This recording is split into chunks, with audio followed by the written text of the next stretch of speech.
Hello students, welcome back to clear concept classes. Students, हम फिर physics के एक नए टॉपिक के साथ जिसका नाम है law of conservation of energy. ठीक है, क्लास 10th के लिए सबसे ज्यादा इंपॉर्टेंट टॉपिक है क्योंकि इस पे क्वेश्चन ये पूछा जाता है कि prove that law of conservation of energy is valid for a free falling object. ठीक है, एक फ्री फॉलिंग ऑब्जेक्ट के लिए शो करिए कि ये law of conservation of energy valid है। ये सबसे ज्यादा बोर्ड में क्वेश्चन पूछा जाता है। तो चलिए हम बताते हैं आपको कि कैसे इस क्वेश्चन को आप सॉल्व करेंगे। ठीक है, तो सबसे पहले आप ये समझिए कि law of conservation of energy आपको क्या बताता है। हम लिखते हैं यहां पर कि it states that energy can neither be created nor be destroyed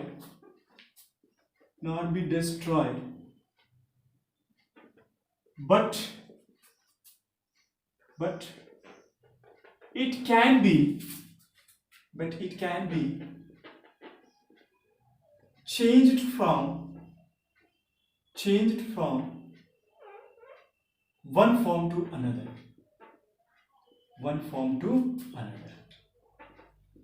देखिए, ये स्टेटमेंट है law of conservation of energy के लिए स्टेटमेंट है। ये स्टेटमेंट ये बताता है कि हमारे इस यूनिवर्स में जितनी एनर्जी प्रेजेंट है उस एनर्जी को ना तो आप मतलब और ज्यादा एडिशनल एनर्जी आप बना सकते हो, ना ही जो एनर्जी पहले से एग्जिस्ट कर रही है उस एनर्जी को आप खत्म कर सकते हो, नष्ट नहीं कर सकते हो। मतलब ये कि जो इस यूनिवर्स में एनर्जी प्रेजेंट है आप उसको सिर्फ एक फॉर्म से दूसरे फॉर्म में बदल सकते हो।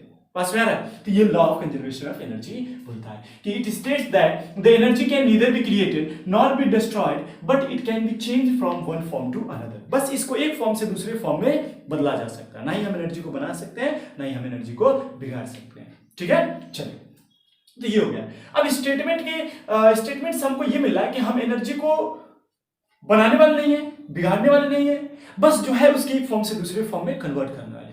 तो इसके लिए हम एक थोड़ा सा एग्जांपल लेते हैं। ठीक है, मान लेते हैं थोड़ी देर के लिए कि ये एक h हाइट का टावर है।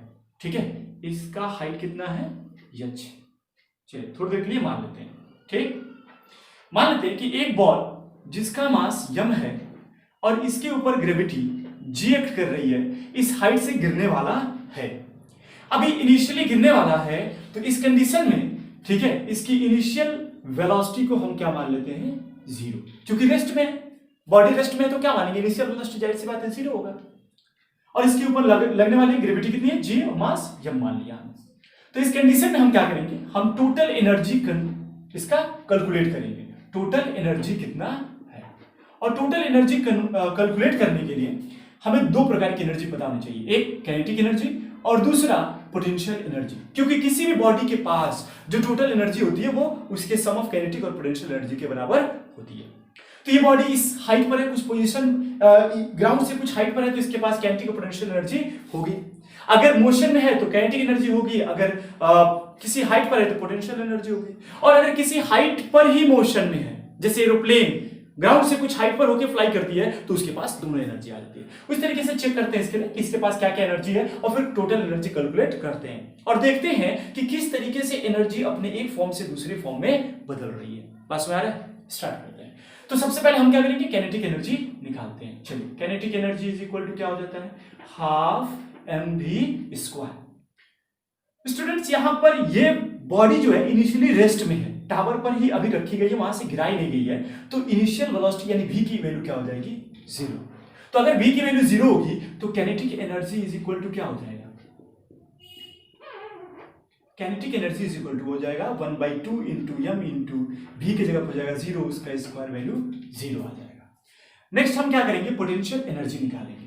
ठीक है, potential energy is equal to क्या हो जाता है, m into g into h, यानी उस बॉडी का मास, उस पर लगने वाला ग्रेविटी और कितनी हाइट पर है वो ग्राउंड से, ये मेजर कर लीजिए, दो सबका प्रोडक्ट निकाल लीजिए, आपको पोटेंशियल एनर्जी पता चल जाएगा। तो इस केस में बॉडी का मास हमने यही माना है, ठीक है, ग्रेविटी g है और वो h हाइट पर रखी गई है, तो इसका मतलब इसके पास पोटेंशियल एनर्जी कितनी हो जाएगी, mgh के बराबर हो जाएगी। चलिए अब क्या करता हूं, टोटल एनर्जी निकाल लेता हूं। टोटल एनर्जी कितना हो जाएगा, यही kinetic energy plus potential energy, जो कि हमारे पास निकल के क्या आ जाएगा, mgh। चलिए इसको फर्स्ट इक्वेशन से रिप्रेजेंट कर देते हैं।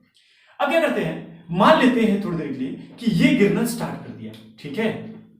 मान लेते हैं कि ये उस हाइट से गिरना स्टार्ट कर दिया और गिरते गिरते कुछ इस पोजीशन पर पहुंच गया। इस पोजीशन को हम क्या मान लेते हैं, इस पोजीशन को हम लोग ए मान लेते हैं, ग्राउंड पर, ये इस टावर के हाइट पर है तो, ठीक है।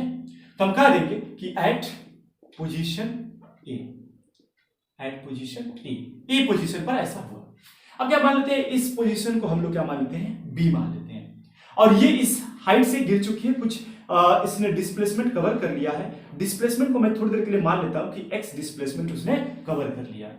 तो ग्राउंड से कितना हाइट पर अभी भी है, h माइनस एक्स कर देता हूं, पता चल जाएगा ग्राउंड से कितनी हाइट पर है। पूरा हाइट कितना है, h में से x डिस्टेंस कवर कर लिया इसने, x डिस्प्लेसमेंट का ये या डिस्टेंस का ये कवर कर लिया इसने, कितना बचा, और h में से x घटा दीजिए, h माइनस एक्स डिस्प्लेसमेंट बचा इसके पास, ठीक है। चलिए, तो अब क्या करते हैं, इस पोजीशन पर इसकी वेलोसिटी को v मान लेते हैं। इसकी वेलोसिटी क्या मान लेते हैं, v मान लेते हैं कि ये v वेलोसिटी से मूव कर रही है। इस पॉइंट पर जब हमने उसकी इंस्टेंटेनियस वेलोसिटी निकाला तो कितना आया, v आया।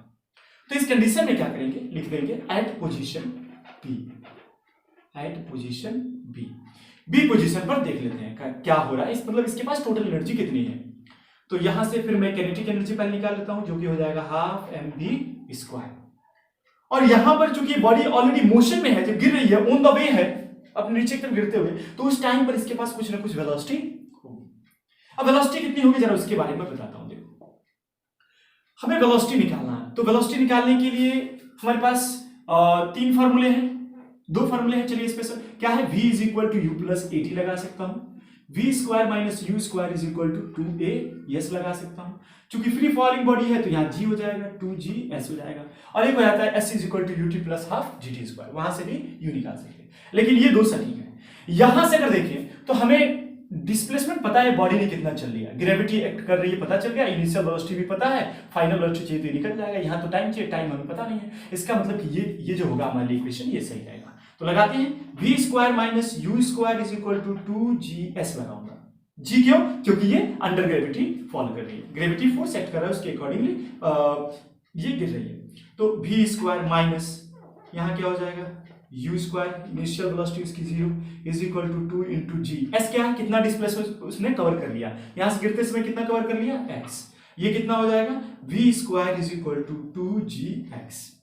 बोलो भाई, कोई संदेह, कोई दिक्कत, कोई परेशानी नहीं है। आगे बढ़ते हैं फिर। देखो, अब इसके बाद से ये इसकी वेलोसिटी कितनी है, v square is equal to 2gs। इसका मतलब इसके जगह पर वैल्यू सब्स्टिट्यूट कर देते हैं, तो ke इज इक्वल टू क्या हो जाएगा हमारे पास, 1/2 इंटू m इंटू 2gx। कितना हो जाएगा, 2gx। समझ आ रहा है क्यों, ठीक है। अब देखिए, kinetic energy is equal to हो जाएगा 1/2 इंटू, है ना, ये 2 से 2 में कैंसिल कर दो क्या, ठीक है। तो फिर क्या हो जाएगा, mgx। कोई दिक्कत, आगे बढ़ते हैं। फिर आता है पोटेंशियल एनर्जी, और पोटेंशियल एनर्जी निकालने फॉर्मूला होता है mgh। मास उसका m है, ग्रेविटी g एक्ट कर रही है, और ग्राउंड से कितनी हाइट पर है वो, ग्राउंड से h माइनस एक्स हाइट पर। देख लीजिए, ग्राउंड से h माइनस एक्स हाइट पर रख लेता हूं, इसको सॉल्व कर लेता हूं। mg into h mgh minus mg into x mg, दोनों से मल्टीप्लाई होता है ना, h से मल्टीप्लाई होगा, x से भी होगा, तो ये हो गया पोटेंशियल एनर्जी। अब बच्चों क्या करते हैं, इसको दोनों को ऐड करके टोटल एनर्जी निकालते हैं। तो टोटल एनर्जी क्या हो जाएगा, total energy is equal to, ठीक है, क्या हो जाएगा, पोटेंशियल प्लस काइनेटिक, और काइनेटिक एनर्जी कितना है, mgx प्लस पोटेंशियल एनर्जी कितना है, mgh माइनस mgx। बोलिए भाई, कोई दिक्कत तो है नहीं इसमें, ठीक है। अब इसके लिए क्या करते हैं, ये देखिए mgx प्लस में है, यहां माइनस में है, निकल जाएगा, क्या बचेगा, mgh। ये हो गया दूसरा इक्वेशन। जब ये बॉडी ए पॉइंट पर थी, उस कंडीशन में भी उसके पास टोटल एनर्जी कितना था, mgh। जब ये बी पॉइंट पर पहुंची, यानी गिरी कुछ डिस्टेंस तक, तो उस कंडीशन में भी इसके पास एनर्जी कितना है, अभी भी mgh है। लेकिन एक बात गौर करिए, क्या गौर करना है कि देखिए, यहां पर जब वो इनिशियली ए पोजीशन पर थी, ए पॉइंट पर थी, तो उस कंडीशन में जो काइनेटिक एनर्जी था वो कितना था, 0। उसके पास कोई काइनेटिक एनर्जी नहीं थी, और पूरा का पूरा एनर्जी जो बना हुआ था, टोटल एनर्जी, वो किससे बना हुआ था, पोटेंशियल एनर्जी से। यानी उसके पास सिर्फ पोटेंशियल एनर्जी था mgh के बराबर, ठीक है, इतना पोटेंशियल एनर्जी था, उसके पास कोई काइनेटिक एनर्जी नहीं था। लेकिन आप ध्यान से देखिए, जब बॉडी गिरी और बी पोजीशन पर पहुंची, तो इसके पास काइनेटिक एनर्जी कितना आ गया, mgx आया। mgx आया कि नहीं? अभी काइनेटिक एनर्जी यहां पर 0 था जब ये पोजीशन पर था, और जैसे ही ये बी पोजीशन पर पहुंचा उसके काइनेटिक एनर्जी कितना बढ़ गई, mgx ऐड हो गया। 0 में mgx ऐड करिए कितना आ जाएगा, mgx आ जाएगा।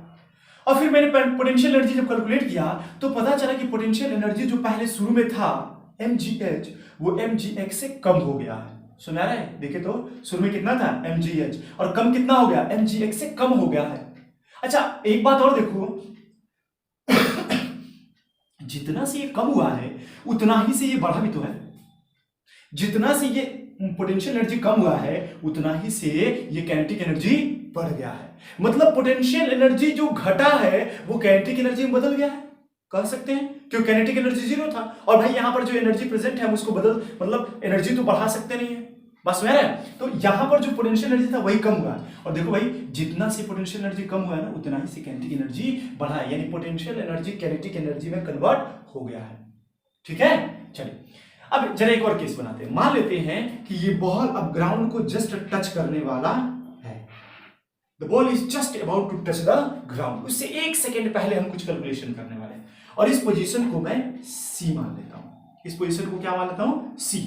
जब इसी पोजीशन पर पहुंचेगी तो इसकी वेलोसिटी को मैं v मान लूंगा, इसके ऊपर लगने वाला ग्रेविटी अभी भी g मान लूंगा। ठीक है, और इसने कितना डिस्प्लेसमेंट कवर कर लिया, h। मान लेंगे कि यहां से गिरी और यहां पहुंची तो ऑलमोस्ट वो h डिस्टेंस कवर कर लिए, h डिस्प्लेसमेंट कवर कर लिया। ठीक है, तो यहां पर लिख लेता हूं एट पोजीशन सी पोजीशन पर क्या हो रहा है, तो वहां पर भी फिर मैं क्या करूंगा, काइनेटिक एनर्जी निकालूंगा जो कि होगा हाफ mv²। फिर मुझे वेलोसिटी चाहिए तो फिर निकालता हूं, फॉर्मूला क्या है, v² minus u² is equal to 2as। v² minus initial velocity इसकी क्या, इनिशियली यहां पर थी तो इनिशियल वेलोसिटी 0 जाएगी। फिर हम ये नहीं कि अब यहां से स्टार्ट करेंगे, नहीं, हम फिर मानेंगे कि वो बॉडी यहां थी और यहां से गिर के यहां पहुंची, यानी इनिशियली यहां पर थी और गिरी तो यहां पर पहुंच गई, फाइनली ये मानेंगे। बीच का हम माइनस कर देंगे, हटा देंगे, माफ कर देंगे बेचारी को। चलो इज इक्वल टू 1/2 m, मास कितना है, m है, सॉरी ये मैं क्या लगा रहा हूं, 2gs 2g, और कितना डिस्प्लेसमेंट उसने कवर कर लिया, h। यहां से गिरी और यहां पहुंची तो कितना हो जाएगा, h। ये लगा लिया h, यानी v² is equal to 2gh। सही है, ये वैल्यू ला करके यहां सब्स्टिट्यूट कर देता हूं तो काइनेटिक एनर्जी मुझे मिल जाएगा। तो kinetic energy is equal to क्या हो जाएगा, 1/2 इंटू 2gh, 2 से 2 कट जाएगा, ये आ जाएगा mgh। कोई दिक्कत, कोई संदेह, समझ आ रहा? आगे बढ़ जाते हैं। फिर अब नेक्स्ट हमारा वर्क है जो पोटेंशियल एनर्जी निकालना है। तो पोटेंशियल एनर्जी निकालता हूं, वो क्या हो जाएगा, mass into gravity into height eight which the ball is located. अगर चेक करें तो ये बॉल ग्राउंड के जस्ट टच करने वाली है, बहुत टच कर मतलब जस्ट एकदम नीचे पहुंच गई है, तो उसका ग्राउंड से हाइट ऑलमोस्ट नेग्लेजिबल होगा। ठीक है, मान लेंगे नेग्लेजिबल यानी 0 है, जस्ट ग्राउंड को टच करने वाली है, कुछ ही बचा हुआ, बहुत mm में बचा हुआ है। ठीक है ना, तो हम यहां पर इसकी वैल्यू 0 कर देंगे, यानी m into g into 0 that is 0। Total यहां पर अगर हम एनर्जी निकाल लें, टोटल एनर्जी हम निकाल लें तो काइनेटिक एनर्जी जो कि है mgh, पोटेंशियल एनर्जी जो कि है 0 हो जाएगा mgh। बोलो अच्छा, देखो ध्यान से, यहां पर हुआ क्या है, अभी यहां पर काइनेटिक एनर्जी 0 थी, पोटेंशियल एनर्जी मैक्स थी, mgh थी। जैसे ही वो बॉल नीचे गिरना स्टार्ट हुआ, बी पोजीशन पर पहुंचा, उसकी काइनेटिक एनर्जी बढ़ के mgx हो गई और पोटेंशियल एनर्जी mgx से घट गई। मतलब जितना पोटेंशियल एनर्जी घटा है उतना ही काइनेटिक एनर्जी बन गया है, मतलब पोटेंशियल एनर्जी ही काइनेटिक एनर्जी में कन्वर्ट हो गई। फिर मैंने थोड़ा सा और आगे बढ़ा, पोजीशन सी पहुंचा, तो वहां मैंने देखा कि काइनेटिक एनर्जी अब पूरी तरीके से जो पोटेंशियल एनर्जी थी वो पूरा काइनेटिक एनर्जी में बदल गई है और पोटेंशियल एनर्जी खुद में 0 हो गई।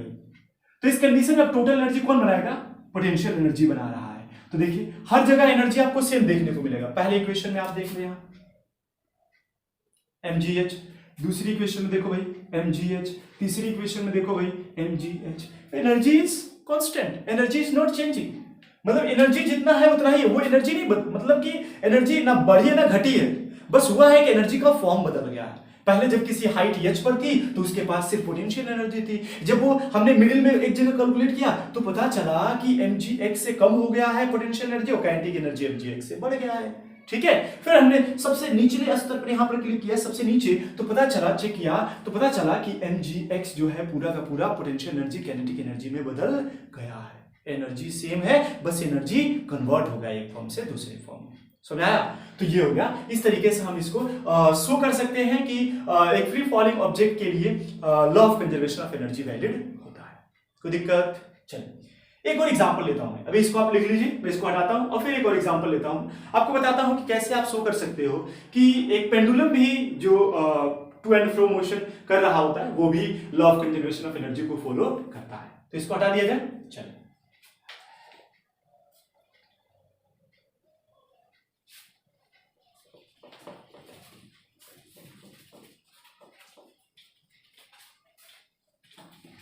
देखिए, मान लेते हैं फिर एक पेंडुलम,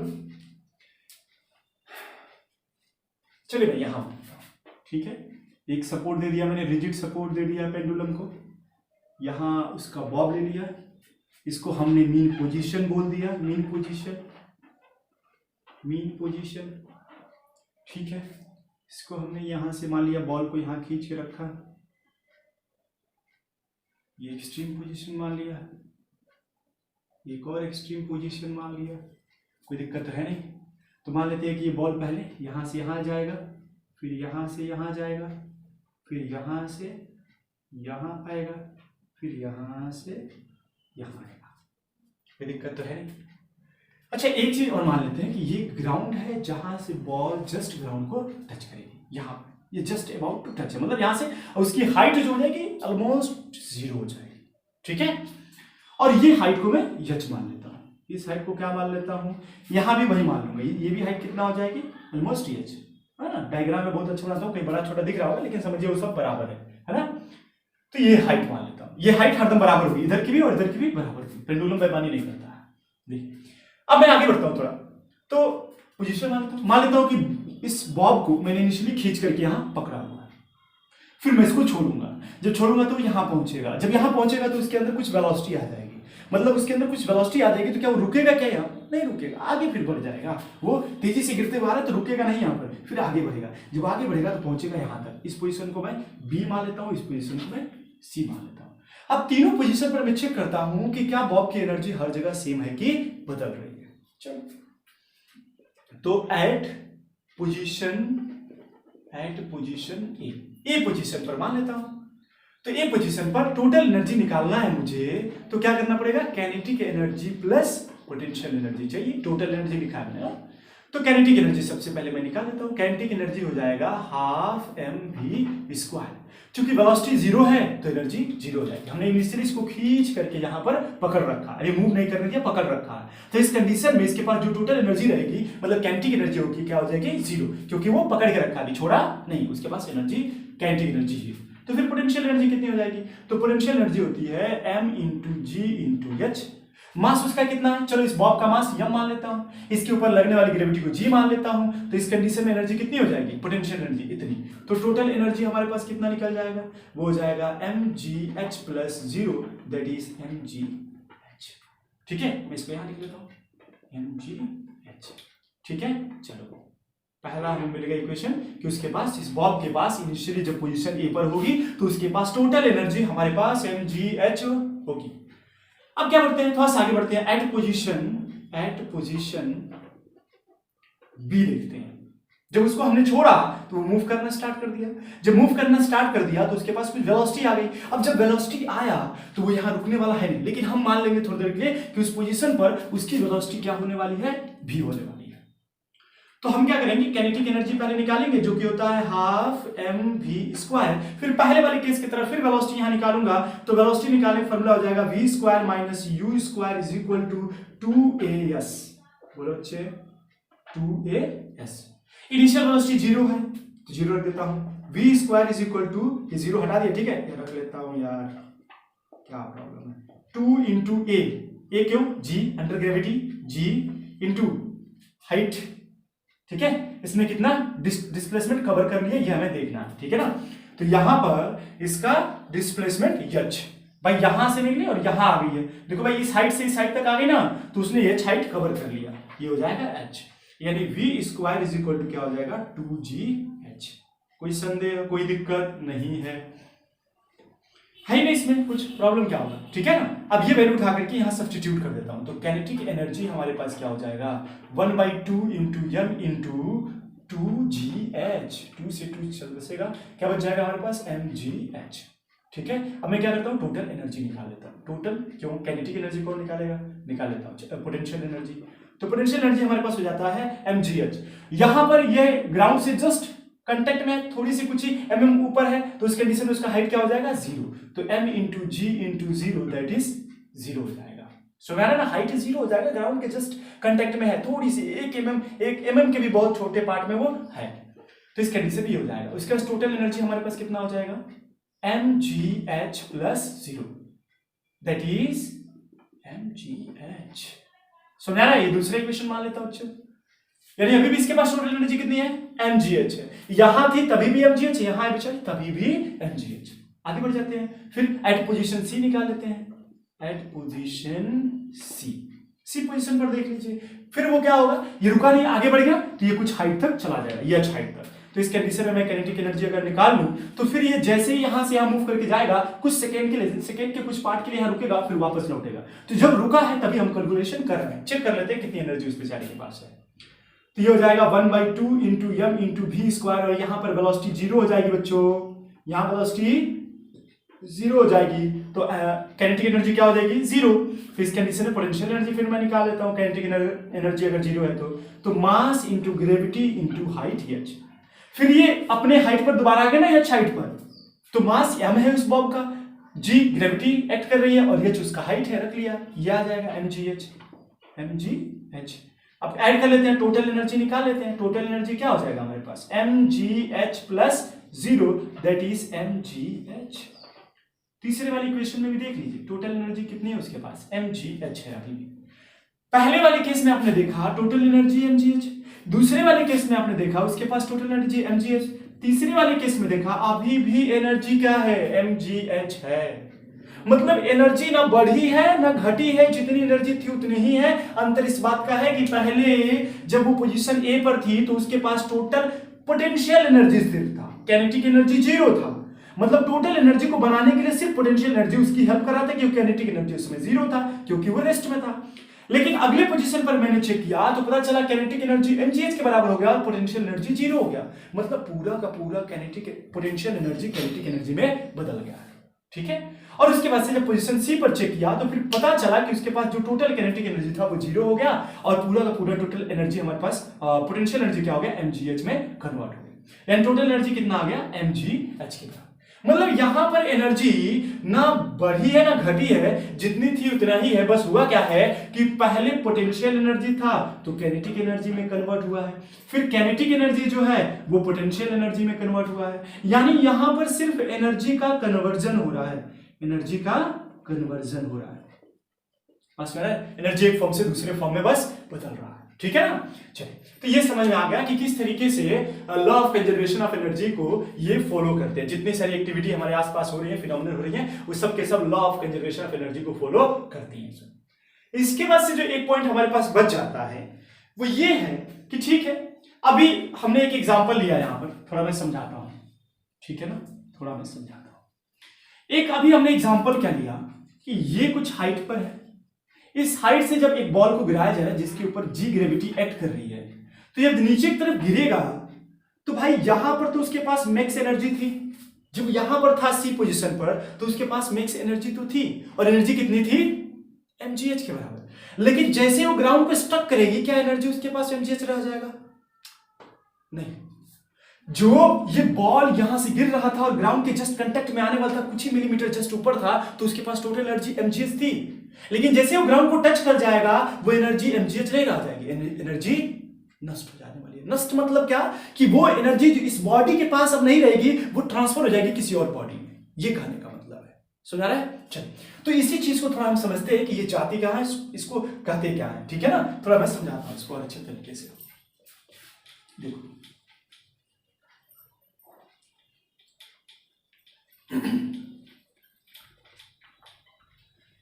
देखो अभी हमने कहा कि ये बॉल यहां से गिरना स्टार्ट किया, ग्राउंड के जस्ट कांटेक्ट में आने वाला है, तो उसके पास टोटल एनर्जी mgh है। लेकिन क्या जैसे ही वो गिर जाएगी, ग्राउंड को टच कर जाएगी, तो क्या एनर्जी उसके पास mgh रह जाएगी? नहीं। तो फिर एनर्जी जाएगी कहां से?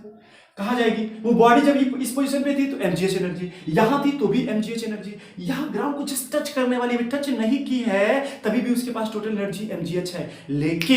लेकिन जैसे ग्राउंड को टच कर जाएगी उस बॉडी के पास एनर्जी जीरो, एनर्जी जीरो। फिर एनर्जी जाती कहां से है? फिर एनर्जी जाती कहां है? तो जैसे ग्राउंड को टच करेगी ये कुछ आवाज प्रोड्यूस करेगी, कुछ साउंड प्रोड्यूस होगा, तो वो जो एनर्जी उसके पास mgh था ना, जैसे ग्राउंड के कांटेक्ट में आएगा उसकी एनर्जी हीट एनर्जी में कन्वर्ट हो जाएगी, उसकी एनर्जी साउंड एनर्जी में कन्वर्ट हो जाएगी। बस में आ रहा है, और वो पूरी एनर्जी अपने ग्राउंड को दे चलेगा। उस कंडीशन में इस प्रोसेस को हम लोग बोलते हैं डिसिपेशन ऑफ एनर्जी। क्या बोलते हैं? Dissipation of energy. एक टर्म इसके लिए यूज करते हैं जिसको हम लोग क्या बोलते हैं? Dissipation of energy. यानी जो एनर्जी हमने इसके ऊपर वर्क करके इसको यहां ले जाकर के स्टोर किया था, इस हाइट पर रखा था। भाई हम किसी भी ऑब्जेक्ट को जब ग्राउंड से उठा करके किसी हाइट पर रखते हैं तो वर्क करते हैं, मतलब अपनी एनर्जी उस बॉडी में ट्रांसफर करते हैं, जिसके वजह से बॉडी कुछ हाइट पर आकर के उसके पास एनर्जी हो जाती है। तो हमने जब इस बॉल को उठा करके यहां से यहां रखा था तो उसके पास कुछ एनर्जी थी जो कि पोटेंशियल एनर्जी के फॉर्म में यहां स्टोर हो गई थी, और वो mgh के बराबर था, हमने कैलकुलेट कर लिया। ये एनर्जी जो उसमें स्टोर है ये कुछ काम करने लायक है, मतलब कि इससे हम कुछ वर्क करा सकते हैं किसी हाइट पर है तो, मतलब इसके पास इस पोजीशन पर जो एनर्जी है उस एनर्जी को हम लोग क्या बोलेंगे? Useful energy. लेकिन जैसे ये ग्राउंड पर गिरेगा, मतलब जैसे ही ग्राउंड के कांटेक्ट में आ जाएगा, अब ये एनर्जी जो है ये ग्राउंड को मिल गई और वो एनर्जी हमारे किसी काम लायक नहीं है, यानी वो एनर्जी क्या हो जाएगी? Useless energy. क्या हो जाएगी? Useless energy. बोलो बच्चे, अभी वहां थी तो उसके पास एनर्जी थी, हमने उसको वर्क करके उसके पास कुछ एनर्जी भर दिया था, लेकिन जैसे ग्राउंड पर गिरी उसकी एनर्जी खत्म हो गई, यानी वो एनर्जी हमारे लिए यूजलेस एनर्जी हो गई। यानी ये जो प्रोसेस है, ये जो फिनोमिनन हो रहा है कि यूजफुल एनर्जी को यूजलेस एनर्जी में कन्वर्ट कर देना, इसी प्रोसेस को ही क्या बोलते हैं हम लोग? डिसिपेशन ऑफ एनर्जी बोलते हैं। छोटा सा टर्म, कुछ है नहीं, छोटा सा टर्म है, इसको यही समझना था। तो क्वेश्चन पूछा जाए कि what do you mean by the term dissipation of energy, तो हम कहेंगे कि the process of conversion of useful energy into useless energy is known as dissipation of energy. आसान है, समझ आ रहा है? बस यही एक लास्ट टॉपिक बचा हुआ है क्लास 10th में। अब इसके बाद से स्टूडेंट्स, अगर आप लोगों को किसी क्वेश्चन में कोई डाउट होता है या किसी और पर वीडियो चाहिए, वैसे मैं तो लगातार यहाँ से स्टार्ट कर रहा हूँ आपके लिए लगातार वीडियो बनाना, ताकि आप है ना इस लॉकडाउन में फायदा उठा सके इस चीजों का। इसके बाद से हम नेक्स्ट अब वीडियो बनेगा क्लास 10th के केमिस्ट्री पर, जो कि होगा केमिकल बॉन्डिंग। ठीक है ना? किस पर? केमिकल बॉन्डिंग पर। क्लास 10th का एक टॉपिक है, ठीक है ना? क्लास 10th का ये टॉपिक है केमिकल बॉन्डिंग। इस पर हम वीडियो बनाने वाले हैं आपके लिए। तब तक आप इसको देखिए, समझिए, अगर कुछ प्रॉब्लम होता है कमेंट करिए, हम उसको सही करेंगे। ठीक है? चलिए मिलते हैं नेक्स्ट वीडियो में, तब तक के लिए जय हिंद।